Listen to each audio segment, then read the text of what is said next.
The Seattle Seahawks just won a Super Bowl, and instead of going out and making noise in free agency, they went completely silent. That should scare every single team in the NFC. Because while the rest of the league is out here throwing money around, trying to buy their way into contention, Seattle is sitting back with a roster full of homegrown stars and a front office that already knows the plan. Jackson Smith-Njigba is turning into one of the most dangerous receivers in football. A.J. Barner is quietly becoming a top-tier tight end that nobody outside of Seattle is giving enough credit to.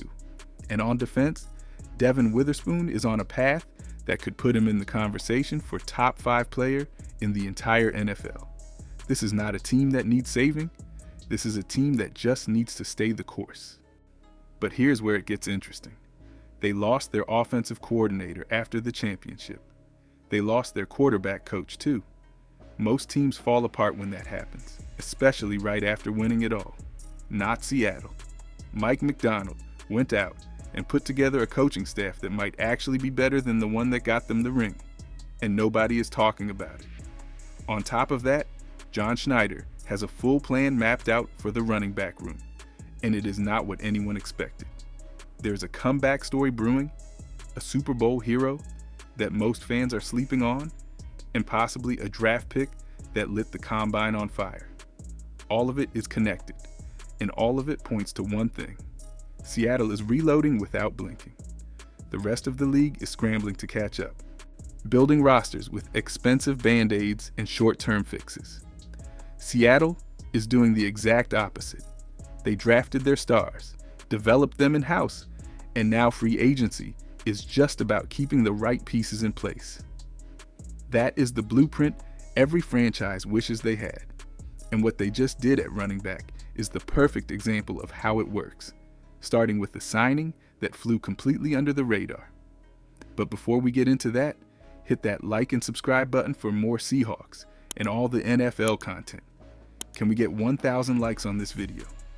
Most people looked at the Seattle running back room after Kenneth Walker left for the Kansas City Chiefs and thought the Seahawks were in trouble. Then out of nowhere, they quietly signed a guy that almost nobody had on their radar. Emmanuel Wilson from the Green Bay Packers on a 1-year deal worth roughly $2 million. That is nothing. That is pocket change for an NFL roster. But here's the thing about Wilson that makes this so fascinating. This man is built like a wrecking ball. 230 pounds of pure downhill power with feet that move way better than a guy his size should. He is old school in the best possible way. His story is the kind that makes you pay attention.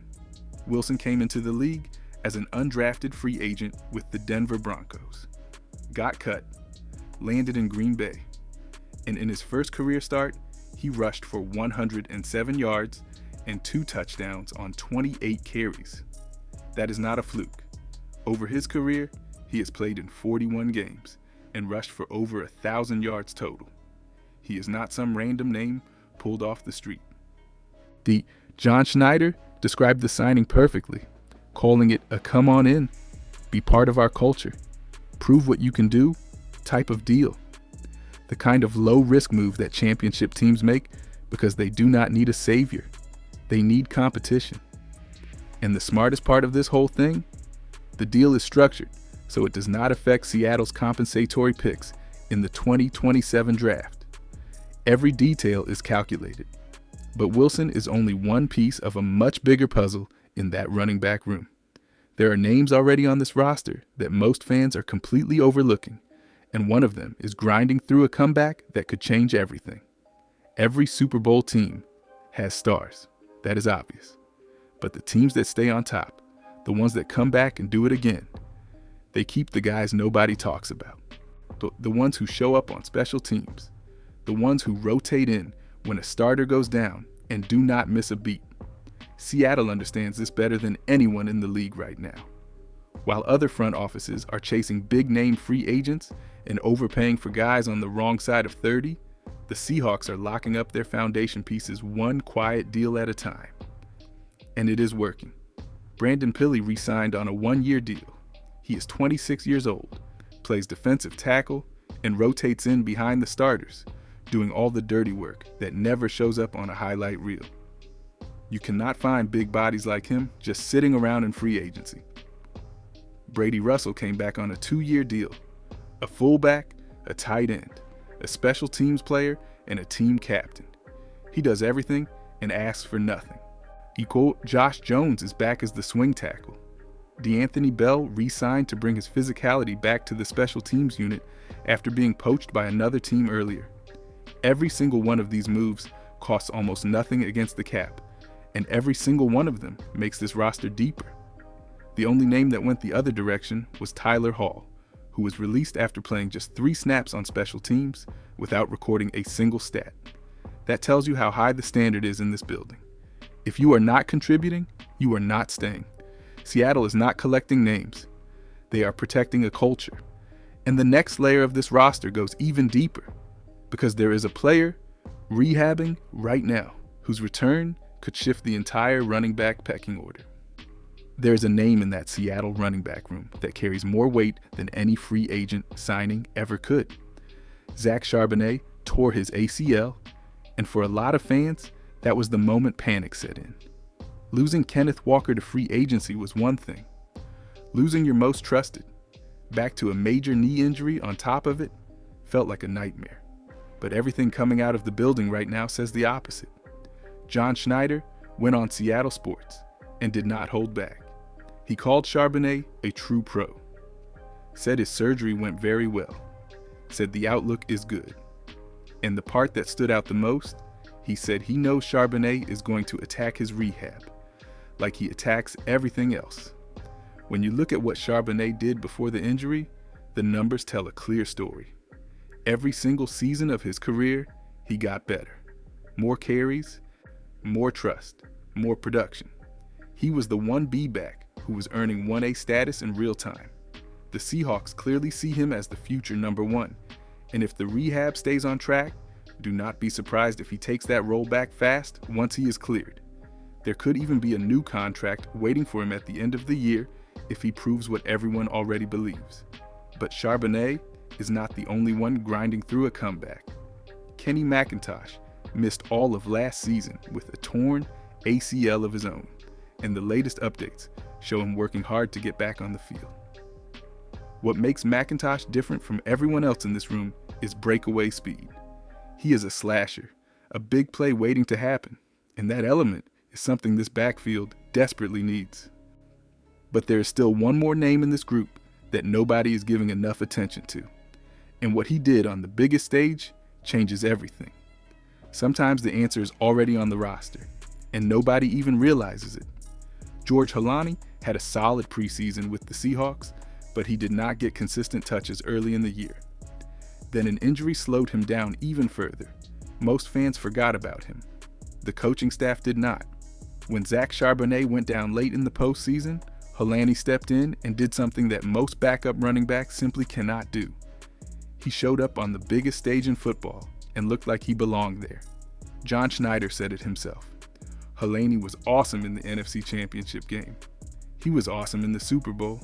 And one play in particular, a catch he made for a first down in the NFC Championship, was a real huge moment for the entire team.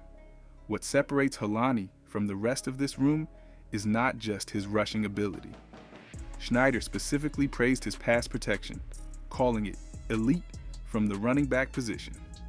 That is a rare skill, and in Brian Fleury's new offense, which mirrors the Kyle Shanahan and Clint Kubiak system, that kind of versatility is exactly what the scheme demands. Find the hole, see it, and explode. Holani fits that description perfectly.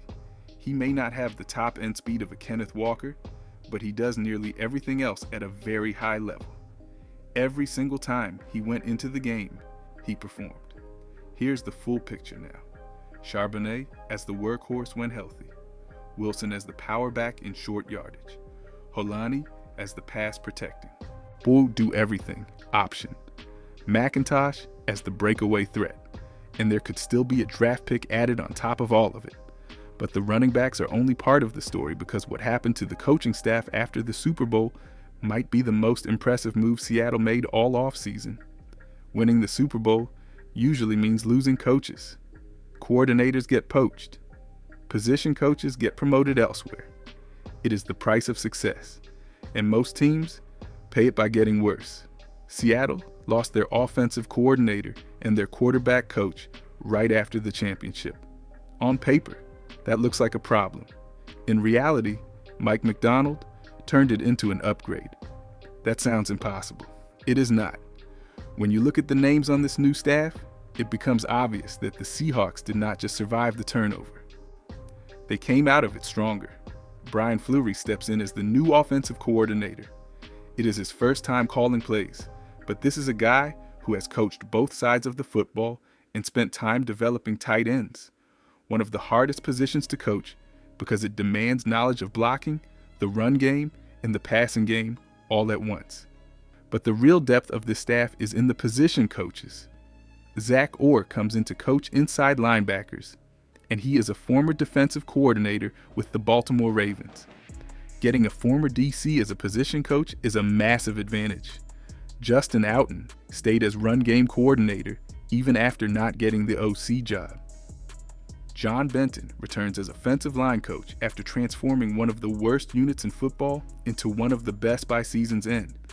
There was a moment this offseason where it felt like the Seahawks might lose one of the most important defensive pieces on the entire roster. Retirement rumors started floating around DeMarcus Lawrence, and fans were holding their breath.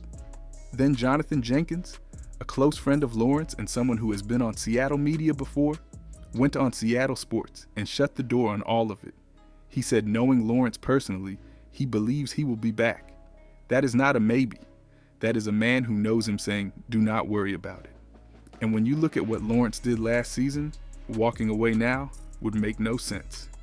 He came to Seattle with one goal, to win a Super Bowl, said it publicly, and then played like a man 10 years younger to make it happen. On top of that, the Seahawks added Rodney Thomas from the Colts, a strong safety out of Yale who has starting experience and is not afraid to compete on special teams. He adds real depth behind Okada at the safety spot, and in a system where Mike Macdonald values competition at every position. That signing matters more than most people think. Iron sharpens iron, and Seattle keeps stacking it. Now the draft. Seattle only has 4 picks, which is not ideal. But pick 32 sits in the first round, which means it carries a 5th-year option that makes it extremely valuable trade bait.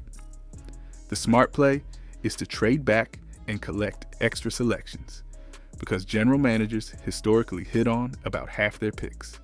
More picks means more hits. If they do stay in the draft for a running back, the names linked to Seattle are Jadarian Price from Notre Dame and Mike Washington Jr. from Arkansas, who ran a sub 440 at the Combine. But there is one more thing left to talk about, and it might be the best news of all for this franchise heading into next season.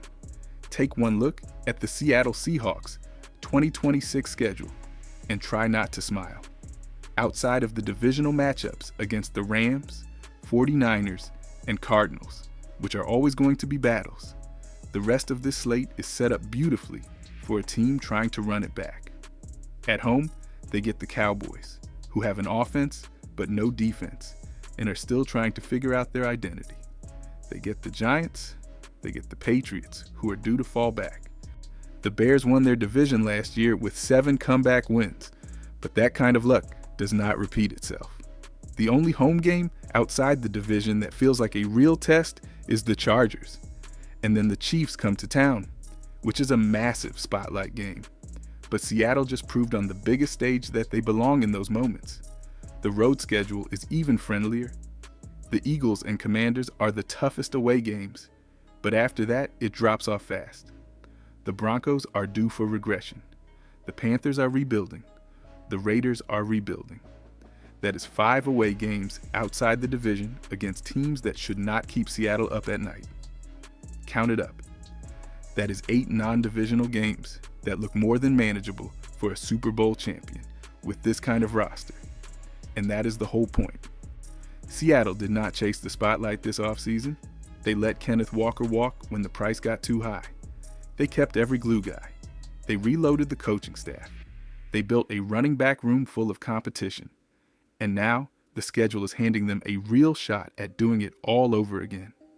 The young core of Jackson Smith and Jigba, Devin Witherspoon, A.J. Barner, Riley Mills, and Torrey Horton is only getting better with time. This is not a team hoping for a window. The window is wide open, and Seattle is walking straight through it.